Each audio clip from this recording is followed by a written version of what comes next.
বিসমিল্লাহির রহমানির রহিম। Dear student, গতবারের মতোই আবারও তোমাদের মাঝে ভিডিও নিয়ে হাজির হয়েছি। আজকে তোমাদের মধ্যে পদার্থবিজ্ঞান পঞ্চম অধ্যায় পদার্থের অবস্থা ও চাপ, এখান থেকে কিছু বহু নির্বাচনী প্রশ্ন ব্যাখ্যা সহ সমাধান দিব। আশা করছি ভিডিওটা তোমাদের পরীক্ষার জন্য খুবই গুরুত্বপূর্ণ হবে। চলো কথা না বাড়িয়ে আমরা ভিডিওটি শুরু করি। প্রথম প্রশ্নটা, বায়ুচাপ পরিমাপের যন্ত্রের নাম কি? আচ্ছা বলো তো, বায়ুচাপ পরিমাপের যন্ত্রের নাম কি? আচ্ছা, হয়তো আমার সাথে তোমরা একমত। বায়ুচাপ পরিমাপের যন্ত্র হচ্ছে ব্যারোমিটার। ব্যারোমিটার। তরলে চাপের পরিমাণ কি হবে?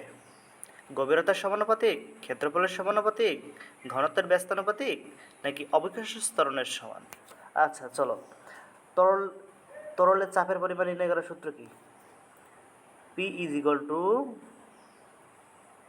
H rho into g. আচ্ছা, চাপ এবং গভীরতা বলতে কি উচ্চতা, এদের মধ্যে কী সম্পর্ক?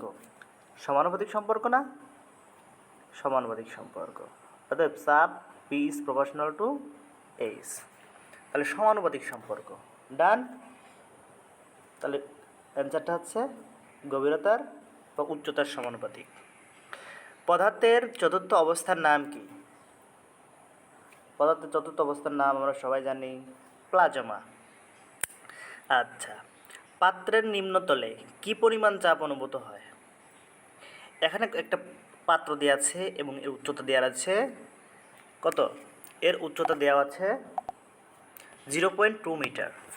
তাই এবারে আমরা চাপ নির্ণয় করার সূত্র একটু আগে শিখছি, P is equal to H rho into g. এইচের মান 0.2 মিট, রো এর মান পানির ঘনত্ব হচ্ছে আমরা জানি 1000 কেজি পার ঘনমিটার, আর আছে জি এর মান হচ্ছে 9.8। আচ্ছা, এটাকে যদি আমরা ক্যালকুলেশন করি পাই কত? 1960, অর্থাৎ 1960। ঠিক আছে, প্যাসকেল। চাপের একক প্যাসকেল। ওকে, নেক্সট। এখানেও একটি কোশ্চেন দেওয়া রয়েছে, রো এর মান 800 কেজি পার ঘনমিটার হলে পাত্রের তলদেশের চাপ কত? সেম সূত্রই আমরা ইউজ করতে পারি, P is equal to H rho into g. H এর মান 75 সেন্টিমিটার, কিন্তু এটা তাই 75 সেন্টিমিটারকে আমরা কি করব? মিটার বানিয়ে নেব। 0.75 ইন্টু রো এর মান হচ্ছে, এখানে রো এর মান 1000 নয়, রো এর মান প্রশ্নের মধ্যে দেওয়া আছে দেখো 800 কেজি পার ঘনমিটার। তাহলে 800 ইন্টু 9.8, এটাকে যদি আমরা সমাধান করি তাহলে পাই হচ্ছে 5880 প্যাসকেল। ডান। তাহলে আমাদের অ্যান্সারটা হচ্ছে গ নাম্বারটা। নেক্সট, 1 ঘনমিটার আয়তনের কঠিন বস্তুকে পানিতে ডুবালে তার প্লবতার মান কত? প্লবতা কি? প্লবতা হচ্ছে একটা ঊর্ধ্বমুখী বল। কোনো একটা বস্তুকে যদি আমরা পানিতে নিমজ্জিত করি তাহলে পানির নিচতল থেকে একটি ঊর্ধ্বমুখী বল কাজ করে। এই ঊর্ধ্বমুখী বলকে বলা হয় প্লবতা। প্লবতা নির্ণয় করার সূত্র হচ্ছে ভি ইন্টু রো ইন্টু জি। ভি এর মান প্রশ্নের মধ্যে দেওয়া আছে 1 ঘনমিটার, রো এর মান হচ্ছে 1000, আর জি এর মান হচ্ছে 9.8। আচ্ছা, এটাকে যদি আমরা সমাধান করি পাই হচ্ছে 9.8 ইন্টু 10⁻3। ঠিক আছে, এটা হচ্ছে আমাদের অ্যান্সার। ঘনত্বের একক কি? আচ্ছা, ঘনত্ব কাকে বলে? ঘনত্ব rho is equal to M divided by V, এটা হচ্ছে ঘনত্ব। ঠিক আছে, তো যদি একক বের করতে চাই তাহলে আমরা কিভাবে বের করতে পারি? এখানে ভরের একক হচ্ছে কি? কেজি। আচ্ছা ঠিক আছে। আর আয়তন মানে কি? দৈর্ঘ্য গুণ প্রস্থ গুণ উচ্চতা। তাহলে প্রত্যেকটার একক যদি আমরা ধরি, দৈর্ঘ্যের জন্য যদি ধরি এককটা হচ্ছে মিটার, প্রস্থের জন্য মিটার এবং উচ্চতার জন্য মিটার, তাহলে মিটার কিউব। ঠিক আছে, তাহলে মিটার কিউব। তাহলে আমাদের অ্যান্সারটা হচ্ছে কেজি পার ঘনমিটার কিউব। ওকে, এখন একটি কোশ্চেন দেওয়া আছে নিউটন পার মিটার স্কোয়ার নিচের কোনটির একক? দেখো তো চাপ, এটা চাপের একক হয় কিনা আমরা একটা লক্ষ্য করি। দেখো আমরা জানি চাপ P is equal to F divided by A. হ্যাঁ, তাহলে বলের একক হচ্ছে নিউটন আর ক্ষেত্রফলের একক হচ্ছে মিটার স্কোয়ার। ঠিক আছে, আচ্ছা, তাহলে আমাদের 1 নাম্বারটা সঠিক। এখন এটা কি পীড়নের একক? তাহলে এটা কি পীড়নের একক কিনা আমরা এটা দেখি। পীড়ন সেম, পীড়ন P is equal to F divided by A newton metre square. তাহলে এটাও সঠিক। ঠিক আছে, আচ্ছা, এটা হচ্ছে স্থিতিস্থাপক গুণাঙ্কের একক। আচ্ছা, এটা আমরা দেখি এটা হয় কিনা। স্থিতিস্থাপক গুণাঙ্ক অর্থাৎ Young modulus Y is equal to, আমরা একটা সূত্র শিখছিলাম পীড়ন ডিভাইডেড বাই বিকৃতি। পীড়ন এবং বিকৃতি এইটার অনুপাতকে বলা হয় কি? স্থিতিস্থাপক গুণাঙ্ক। তাহলে পীড়ন এফ বাই এ, আর বিকৃতি নির্ণয় করার সূত্র কি? এল ছোট হাতের এল ডিভাইড বাই বড় হাতের এল। দেখো নিচের যে অংশটা আছে, নিচের যে অংশটা, এই অংশটার ক্ষেত্রে এটা কোনো একক নাই। কারণ কি? বিকৃতির কোনো একক থাকে না, কারণ এই দুটাই হচ্ছে দৈর্ঘ্যের একটি অনুপাত। যেহেতু নিচের এটার কোনো একক থাকে না, তাহলে আমরা শুধুমাত্র উপরের টুকনিকে হিসাব করতে পারি।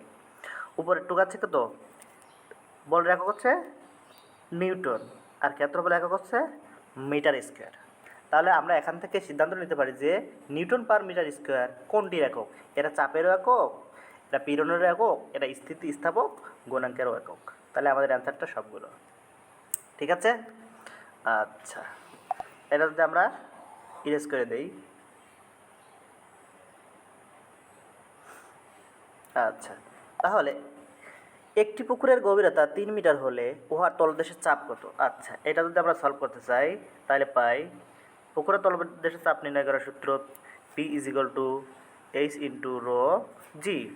তো এইচের মান দেওয়া হচ্ছে 3 মিটার ইন্টু রো এর মান হচ্ছে 1000 ইন্টু 9.8।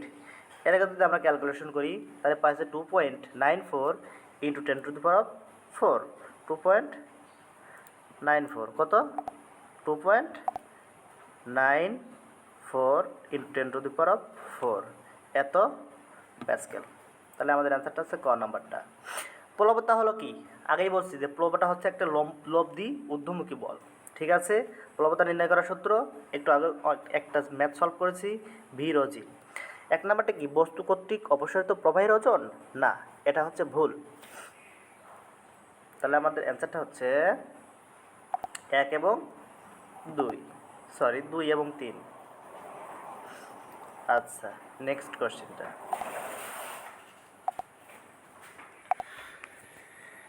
নেক্সট কোশ্চেন, কোন দুটি রাশির মান এক অভিন্ন, কোন দুটি রাশির একক অভিন্ন? কোন দুটি রাশির একক অভিন্ন? আচ্ছা, বলের একক হচ্ছে নিউটন, কিন্তু পীড়নের একক কি? পীড়ন আমরা শিখছি হচ্ছে F by A newton metre square, তাই তো? তাহলে পীড়ন এবং বলের একক এটা কি এক হচ্ছে? না, তাহলে 1 নাম্বারটা সঠিক নয় আমাদের, তাহলে 2 এবং 3 সঠিক। ডান, ওকে। চাপ ও ঘনত্ব পরস্পর কী রকম সম্পর্ক? আচ্ছা, চাপ পি ইজ ইকুয়াল টু আমরা শিখছি এইচ ইন্টু রো ইন্টু জি। তাহলে চাপের সাথে ঘনত্বের কী সম্পর্ক? চাপ পি এবং রো, তাহলে পি ইজ প্রপোর্শনাল রো, সমানুপাতিক সম্পর্ক। ঠিক আছে, ওকে।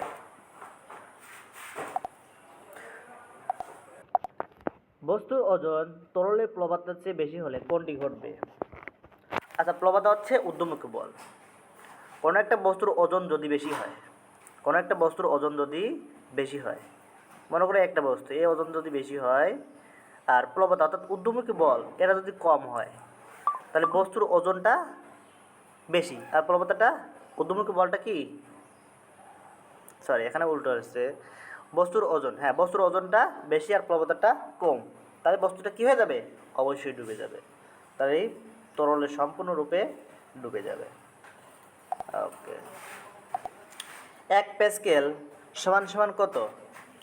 প্যাসকেলটা কিসের একক, আগে আমাদের প্যাসকেলটা কিসের একক এটা আগে আমাদের জানতে হবে। প্যাসকেল হচ্ছে চাপের একক। তো চাপ পি সমান সমান আমরা জানি কি এফ ডিভাইডেড বাই এ। বলের একক হচ্ছে নিউটন আর ক্ষেত্রফলের একক হচ্ছে মিটার স্কয়ার। তাহলে আমরা পাচ্ছি হচ্ছে 1 মিটার ইনভার্স 2। আচ্ছা, নেক্সট কোশ্চেন, পীড়ন ও বিকৃতির অনুপাতকে কি বলে? আচ্ছা, পীড়ন হচ্ছে এফ ডিভাইডেড বাই এ আর বিকৃতি কি, ছোট হাতের এল ডিভাইড বাই বড় হাতের এল, এই দুটার অনুপাত, অর্থাৎ পীড়ন এবং বিকৃতির অনুপাত। এটা হচ্ছে কি ইয়ং মডুলাস না? হ্যাঁ, ইয়ং মডুলাস, অর্থাৎ এটা হচ্ছে স্থিতিস্থাপক গুণাঙ্কের একক। ঠিক আছে, স্থিতিস্থাপক গুণাঙ্ক। সব, তাহলে এটা আমাদের ক্লিয়ার। নেক্সট কোশ্চেন, টরিসেলের পরীক্ষায় পারদ স্তম্ভ কত উচ্চতায় নেমে গিয়েছিল? হ্যাঁ, টরিসেলের যে পরীক্ষাটি করেছিল পারদ স্তম্ভটা 76 সেন্টিমিটার উচ্চতায় নেমে গিয়েছিল। আচ্ছা, ইয়াং মডুলাসের মাত্রা কোনটা? আচ্ছা, ইয়াং মডুলাস নির্ণয় করার সূত্র আমরা একটু আগে শিখে আসছি। তাহলে ইয়াং মডুলাস এর মাত্রা কোনটা যদি বের করতে চাই তাহলে আমাদের সূত্রটা জানা লাগবে, পীড়ন ডিভাইড বাই বিকৃতি। যেহেতু বিকৃতি কোনো একক হয় না, তাহলে আমরা নিচের অংশটা কি ক্যালকুলেশন করে বাদ দিয়ে দিতে পারি। তাহলে উপরে বাই হচ্ছে কি এফ বাই এ, বলের একক আমাদের মুখস্থ আছে এম এল টি ইনভার্স 2, আর ক্ষেত্রফলের মাত্রা কি এল স্কোয়ার, ক্ষেত্রফলের মাত্রা এল স্কোয়ার। উপর থেকে আর নিচ থেকে যদি একটা এল কেটে দিই তাহলে আমরা এককটা পাই কি M L inverse T inverse 2। ঠিক আছে, তাহলে আমাদের অ্যান্সারটা হচ্ছে গ নাম্বারটা। বুঝতে পেরেছ? ওকে, নেক্সট কোশ্চেনটা, স্থিতিস্থাপক গুণাঙ্কের একক কোনটা? আচ্ছা, সেমভাবে Young modulus is equal to F divided by A, L divided by পীড়ন ভাগ বিকৃতি। পীড়ন এবং বিকৃতির অনুপাত হচ্ছে স্থিতিস্থাপক গুণাঙ্ক। যেহেতু আমাদের বিকৃতির কোনো মাত্রা কিংবা একক নেই, সেহেতু আমরা শুধুমাত্র উপরের অংশের ক্যালকুলেশন করব। তাহলে পাই বলের একক হচ্ছে নিউটন আর ক্ষেত্রফলের একক হচ্ছে মিটার স্কোয়ার। সো আমাদের অ্যান্সারটা হচ্ছে খ নম্বরটা, নিউটন পার মিটার স্কোয়ার। আচ্ছা, বিকৃতির কারণ কি? আচ্ছা, কোনো একটা বস্তুকে যদি আমরা বাহ্যিকভাবে বল প্রয়োগ করি তো তাহলে বস্তুটার কী হবে, আকার আকৃতি বা অবস্থানের কী হয়ে চেঞ্জ হয়ে যাবে। তাহলে বাহ্যিক বলের কারণে বিকৃতি ঘটে থাকে। আচ্ছা, চাপের একক কোনটি? আচ্ছা, চাপের একক আমরা জানি কি প্যাসকেল। চাপ P is equal to F by A. আর একটা একক আছে newton metre square, newton per metre square. আর একটা একক কি প্যাসকেল। প্লবতার মান নির্ভর করে কোনটার উপর? আচ্ছা, প্লবতা নির্ণয় করার সূত্র ভি ইন্টু রো ইন্টু জি, অর্থাৎ আয়তন, ঘনত্ব এবং অভিকর্ষ ত্বরণ। তাহলে আমাদের অ্যান্সারটা হচ্ছে কি সবগুলো। কোন সাগরের পানিতে মানুষ ভাসে? এর আছে জর্ডানে অবস্থিত জর্ডানের ডেড সি নদী। কারণ কি এই পানিতে ঘনত্ব অনেক বেশি হয়ে থাকে, এই জন্য মানুষ এখানে ভাসে। বায়ুচাপ পরিমাপের যন্ত্র কি? ব্যারোমিটার। এটা আমাদের মুখস্থ থাকতে হবে। একটি ধারালো ছুরি দিয়ে সহজেই কোনো বস্তু কাটা যায়, কারণ কি? আচ্ছা, আমরা এটা চাপ দিয়ে ব্যাখ্যা করব। চাপ P is equal to F divided by A. ধারালো ছুরির যে প্রান্তটা এর ক্ষেত্রফলটা অনেক কম থাকে। ক্ষেত্রফল যদি কম হয় তাহলে চাপের সাথে ক্ষেত্রফলের কী সম্পর্ক? ব্যস্তানুপাতিক সম্পর্ক। তাহলে ক্ষেত্রফল যদি কম হয় তাহলে চাপটা কী হবে? চাপটা বেশি হবে। তাহলে একটি ধারালো ছুরি দিয়ে সহজেই কোনো বস্তু কাটা যায়, কারণটা কি? কারণ হচ্ছে ধারালো প্রান্তের ক্ষেত্রফলটা অনেক কম, আর ক্ষেত্রফলটা অনেক কম হওয়ার কারণে চাপটা অনেক বেশি হয়। ওকে, এখন দেখো 1 নিউটন পার মিটার স্কোয়ার, এটা হচ্ছে কিসের একক? এটা হচ্ছে চাপের একক, অন্য একটা একক। চাপের অন্য একটা এককের নাম কি? প্যাসকেল। সো আমাদের অ্যান্সারটা ঘ নাম্বার। চড়াবাড়িতে পড়লে কি করতে হয় এটাও আমরা চাপ দিয়ে ব্যাখ্যা করতে পারি। চাপ P is equal to F divided by A. এখন চড়াবাড়িতে পড়লে তখন কি করব আমরা, চাপের সাথে দেখো ক্ষেত্রফলের কী সম্পর্ক, ব্যস্ত অনুপাতিক সম্পর্ক। সো চড়াবাড়িতে যখন আমরা পড়ব তখন শুয়ে পড়ব, শুয়ে পড়লে তখন কি ক্ষেত্রফলটা অনেক বেশি হয়ে যাবে। শুয়ে পড়লে পর অনেক জায়গা দখল করবে, তাহলে ক্ষেত্রফলটা কি অনেক বেশি হয়ে যাবে না? হ্যাঁ, অনেক বেশি হয়ে যাবে। আর এই কারণে তখন চাপের মানটা অনেক কম হয়ে যাবে। এই জন্য আমরা এই অবস্থা থেকে রক্ষা পাওয়ার জন্য শুয়ে পড়ব। ঠিক আছে, তাহলে শুয়ে পড়তে হবে তাহলে। আচ্ছা, একক ক্ষেত্রফলের উপর লম্বভাবে প্রযুক্ত বলের মানকে কি বলে? আচ্ছা, ক্ষেত্রফলের উপর লম্বভাবে প্রযুক্ত বল এ আর হচ্ছে এফ। আচ্ছা, এটা কিসের একক তাইলে? চাপের সূত্র। তাহলে এটা হচ্ছে আমরা চাপ। ঠিক আছে, একক ক্ষেত্রফলের উপর লম্বভাবে প্রযুক্ত বলকে চাপ বলে। ডান। আচ্ছা, স্থিতিস্থাপক সীমার মধ্যে পীড়ন বিকৃতির সমানুপাতিক। হ্যাঁ, এটা হচ্ছে হুকের সূত্র। এটা কার সূত্র? হুকের সূত্র। হুকের সূত্রের মধ্যে বলা হয়েছে যে পীড়ন এবং বিকৃতি পরস্পরের সমানুপাতিক। পীড়ন ও বিকৃতির অনুপাত একটা ধ্রুব সংখ্যা, ইয়েস। আর পীড়ন বিকৃতি ব্যস্ত অনুপাতিক, নো, এটা সঠিক নয়। তাহলে আমাদের অ্যান্সারটা হচ্ছে 1 ও 2। আচ্ছা, নেক্সট কোশ্চেন। চড়াবাড়িতে পড়লে কি করতে হয় আমরা এটা আগেই শিখে আসছি, শুয়ে পড়তে হবে। ঠিক আছে গায়েস, আজকের মতো এইটুকুই থাকলো। আবার সামনে পরবর্তী ভিডিও নিয়ে তোমাদের মাঝে হাজির হব। আশা করি ততক্ষণ তোমরা ভিডিওটি মনোযোগ দিয়ে দেখতে থাকবে।